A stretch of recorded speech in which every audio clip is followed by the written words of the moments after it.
Hello नमस्कार दोस्तों, मैं मुकुल कुमार। दोस्तों आज हम पढ़ेंगे हाइट एंड डिस्टेंस का पार्ट 2। सबसे पहले दोस्तों, यदि आपने हमारा चैनल सब्सक्राइब नहीं करा है तो चैनल सब्सक्राइब करें, साथ में बेल आइकन दबाएं। हमारे टेलीग्राम ग्रुप का लिंक डिस्क्रिप्शन बॉक्स में दिया है, उसे ज्वाइन करें, क्योंकि दोस्तों इन वीडियो की जो PDF है हम टेलीग्राम ग्रुप पर सेंड करते हैं, या और भी कोई नोटिफिकेशन है क्लास का तब भी हम टेलीग्राम ग्रुप पर ही सेंड करते हैं। ठीक है, आज हम देखेंगे उसी बेस पर एक सवाल और देखते हैं, फिर नया बेस देखते हैं। ठीक है, उस पर क्या देखेंगे? अवनमन। ठीक है, क्या देखेंगे? अवनमन। जब अवनमन हमारे पास कोई कोण दिया है, अवनमन कोण हमें कोई दिया है, तब हम क्या करेंगे देखते हैं। एक सवाल ले लेते हैं। एक सीधी सड़क के ऊपर हवाई जहाज से, हवाई जहाज ये उड़ेगा। ठीक है, ये हमारे पास हवाई जहाज हो गया, ये हमारे पास हुआ हवाई जहाज। एक सीधी सड़क के ऊपर हवाई जहाज से उस सड़क पर 20 सेंटीमीटर पृथक दो स्थानों के बीच अवनमन कोण 30 अंश और 45 अंश प्रक्षेपित किया जाता है। जमीन के ऊपर हवाई जहाज की ऊंचाई ज्ञात कीजिए। हमारे पास ये आया हवाई जहाज, ये आया हवाई जहाज।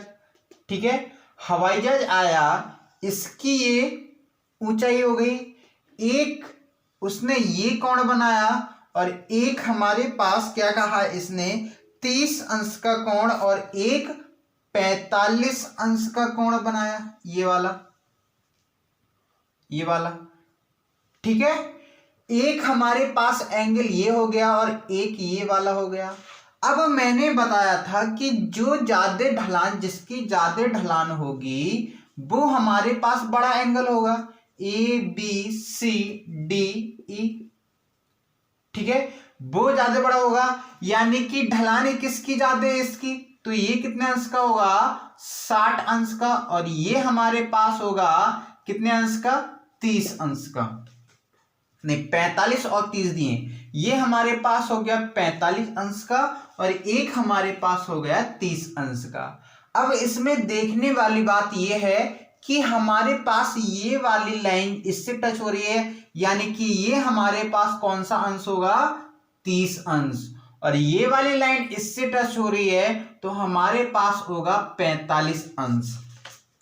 ठीक है, इसने कहा है कि 20 मीटर दो स्थानों पर प्रकट हो रही है, तो यानी कि 20 ये दो स्थानों पर पृथक यही तो हो रही है, तो 20 ये हो गई, x ये हो गया, h ये हो गया।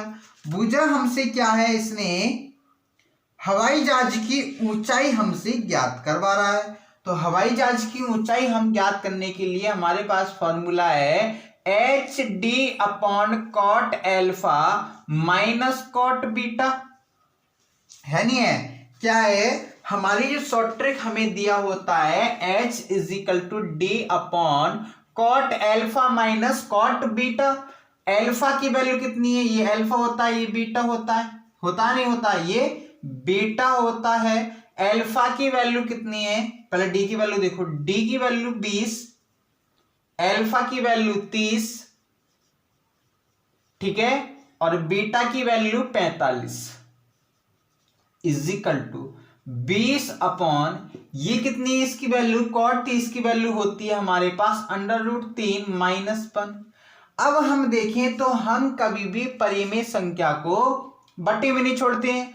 √3 क्या है? परिमेय संख्या है। तो हम इस कंडीशन में क्या करेंगे? √3 + 1 अपॉन √3 + 1 से ऊपर नीचे गुणा करा देंगे। यहां पे माइनस है तो प्लस कराएंगे, और यहां पे प्लस होता तो माइनस कराते। कंजुगेट का ये नियम होता है। हिंदी में इसे बोलते हैं संयुग्मी। क्या बोलते हैं? संयुग्मी। संयुग्मी करा देंगे = अब हम इसे कर लें 20 √3 + 1 अपॉन ये हमारे पास किसका फॉर्मूला हो जाएगा? a² - b² का, यानी कि √3 का वर्ग कितना होगा? √3 का वर्ग होगा 3 - 1 = 20 √3 +1/2, इससे ये कैंसिल। ये कैंसिल हो जाएगा, इज इक्वल टू आंसर आ जाएगा 10 + 1, ये हमारे पास आंसर आ जाएगा। ठीक है, ये हमारे पास हो गया अवनमन कोण का। इसकी ऊंचाई कितनी आ गई, 20 √3 + 1। अगर √3 की वैल्यू रखेंगे तो 1.7321 कितना, 7321 इज इक्वल टू +1, एक ये 1 होता, कितना हो जाता 2.7321, 7 में इसकी 10 से गुणा करा देते, आंसर आता 27.321 हमारे पास मीटर में आंसर आ जाता। कितना आया था, 27.321, ये हमारे पास आंसर आ जाता। ठीक है, इतना हमें समझ में आ गया। ठीक, अब हम देखेंगे कि एक कोण तो ये वाला होता है, हमने तीसरी कंडीशन जो बताई थी, तीसरी कंडीशन क्या थी हमारी, कि एक एंगल दिया हुआ, सॉरी 2 एंगल दिए होंगे ये वाले। ठीक है, एक एंगल इधर से बनना होगा और एक एंगल हमारे पास ये बनना होगा। ठीक है, एक एंगल हमारे पास ये बनना होगा और एक एंगल हमारे पास ये बन रहा होगा, और इसमें हमारे पास ये कौन सी कंडीशन है, थर्ड कंडीशन। ठीक है, कौन सी कंडीशन है, थर्ड कंडीशन। हमारे पास ये होगा अल्फा कोण और ये होगा बीटा कोण, बड़ा वाला बीटा और छोटा वाला अल्फा, लेकिन ढलान जिसका ज्यादा है बड़ा वो होगा, इसमें बड़ा छोटा नहीं होता। ए बी सी डी, इसकी वैल्यू x हो गई, इसकी y हो गई और इसकी h हो गई। क्या, या इसे h मान लो, ठीक है, या इसे h मान लो और इसे y मान लो। ठीक है, एक मिनट इसे y मानते हैं, y और इसे x। ठीक है, इसे हम y मानेंगे, हमेशा ध्यान रखना, इसे हम y मानेंगे बेस 4y, ऐसे याद कर लेना, बेस y और x h, और इसकी जो टोटल लंबाई होगी x + h, इसकी टोटल ऊंचाई हो जाएगी। ठीक है, इसके लिए हमारे पास क्या फॉर्मूला होता है, यदि हमें h निकालना है तो x tan थीटा हमारे पास लिखते हैं, tan alpha upon tan beta minus tan alpha. ठीक है, एक होता है by x upon tan beta minus tan alpha, ये हमारे पास इसकी शॉर्ट ट्रिक होती है।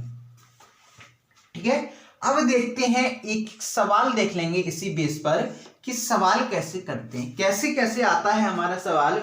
लूसेंट की किताब का हम देखते हैं सवाल नंबर 18। क्या है, सवाल नंबर 18 लूसेंट की किताब का है, जो एयरफोर्स के लिए है, वो देखते हैं। इसमें दिया है एक मीनार पर एक ऊर्ध्वाधर खड़ा है, मतलब एक मीनार पर एक ध्वज खड़ा है, मीनार से 10 मीटर दूरी पर जमीन पर मीनार और ध्वज क्रम से कितना 45 अंश और 15 अंश का कोण बनाते हैं, ध्वज की लंबाई ज्ञात कीजिए। सवाल नंबर ये हमारा है 18। ठीक है, 18 देखते हैं। अब हम पहले तो ये देखें कि ये तो हो गई हमारी मीनार, क्या हो गई, ये हमारी हो गई मीनार, और मीनार भी किसी चीज पर खड़ी होगी, मानो सपोज करो ये खड़ी है, ये हमारे पास हो गया झंडा, यानी कि ध्वज हो गया ये। ठीक है, ये भी किसी चीज का भी ध्वज है। ठीक, अब ये हमारे पास होगा एक बेस, और एक इससे एंगल बनना होगा इसका, और एक इससे एंगल बनना होगा। जाहिर सी बात है, एक तो मीनार से एंगल बनना होगा, एक ध्वज से एंगल बनना होगा। अब इसमें क्या कहा गया है, 18 में इसके जो कोण दिए हैं, 2 दिए। अब ये बताओ ढलान किसका ज्यादा, इसका ज्यादा होगा ना, ये तो लंबाई से आ रहा होगा, यानी कि इसको हम मानेंगे कौन सा कोण, 15 अंश, और इसे हम मानेंगे कितना दिया है, 45 अंश। ठीक है, एक हो गया 45 अंश और एक हो गया एक हो गया 45 अंश और एक 15 अंश।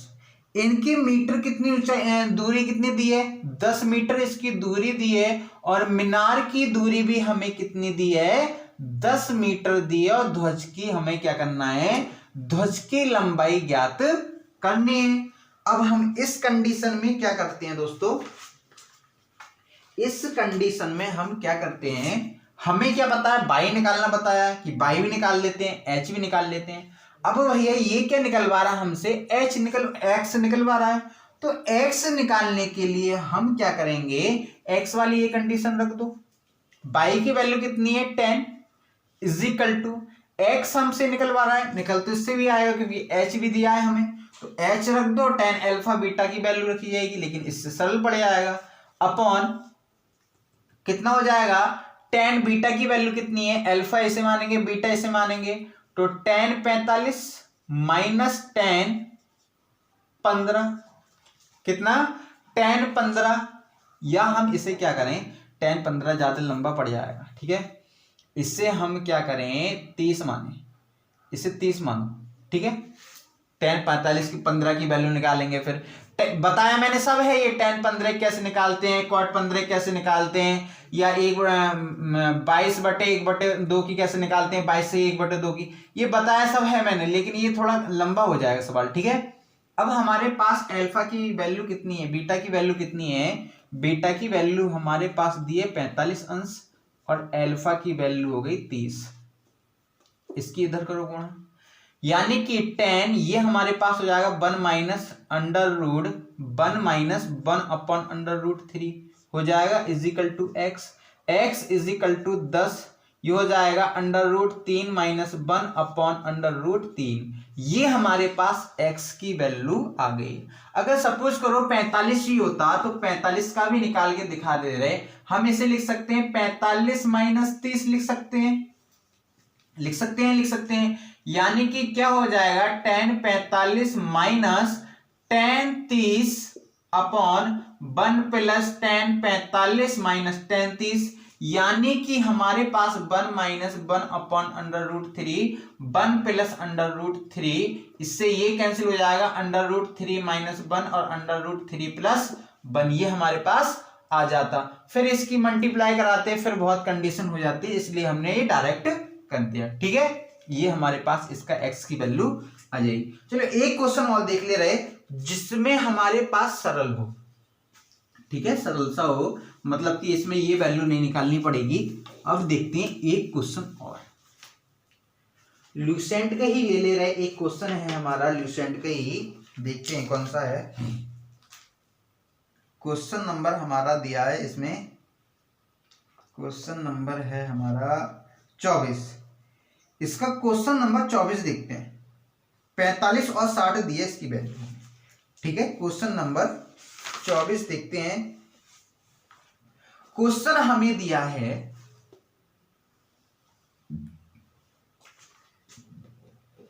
20 मीटर ऊंची एक मीनार पर एक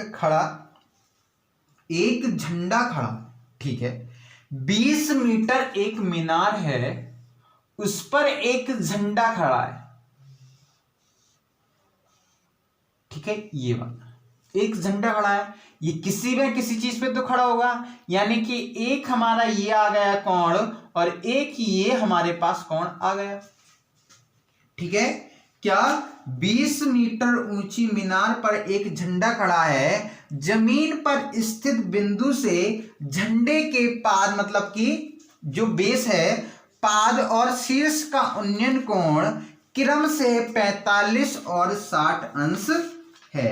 क्या है? 45 और 60 अंश हमें दिया है। तो हमसे कहा गया है झंडे की ऊंचाई ज्ञात कीजिए। क्या करना है हमें? झंडे की ऊंचाई ज्ञात करनी है। मतलब कि हमें क्या दिया है भाई? ए बी सी डी, हमारे पास ये हो गया x, ठीक है। h हमें दिया है, हमें क्या निकालना है? झंडे की ऊंचाई, यानी कि x निकालना है, ठीक है।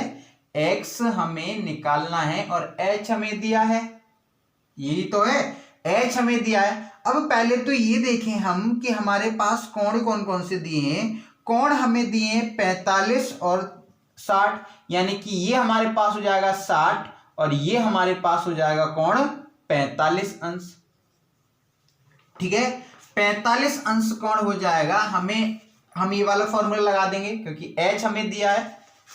ठीक है, h हमें दिया है कितना 20 equal to x tan alpha, alpha की वैल्यू हमारे पास कितनी है 45 अंश, तो 1 अपॉन tan 45 की वैल्यू 1 हो जाएगी ना, और ये हो जाएगा tan बीटा यानी कि √3 माइनस 1।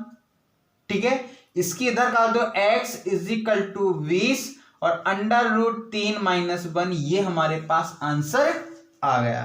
कितना है हमारे आंसर, x इजिकल टू झंडे की जो ऊंचाई है 20 √3 माइनस 1 हमारे पास झंडे की ऊंचाई आ गई। अब इसमें आंसर देख ले रहे जरा हम, आंसर कौन सा दिया है इसका, एक मिनट आंसर देखते हैं हम। आंसर दिया है इसमें ऑप्शन नंबर सी हमारा इसमें सही है। ऑप्शन नंबर सी हमारा जो दिया है वो इसमें करेक्ट है। तो दोस्तों आज के लिए इतना ही। यदि वीडियो अच्छी लगी तो लाइक करें, शेयर करें, कमेंट करें, और कल हम पढ़ेंगे सेट थ्योरी यानी कि समुच्चय। ठीक है, बहुत अच्छी तरीके से शॉर्ट ट्रिक देखेंगे और अपने दैनिक जीवन में जो बातें व्यतीत होती हैं उनके बेस पर हम सीखेंगे बहुत अच्छे तरीके से। ठीक है, धन्यवाद दोस्तों।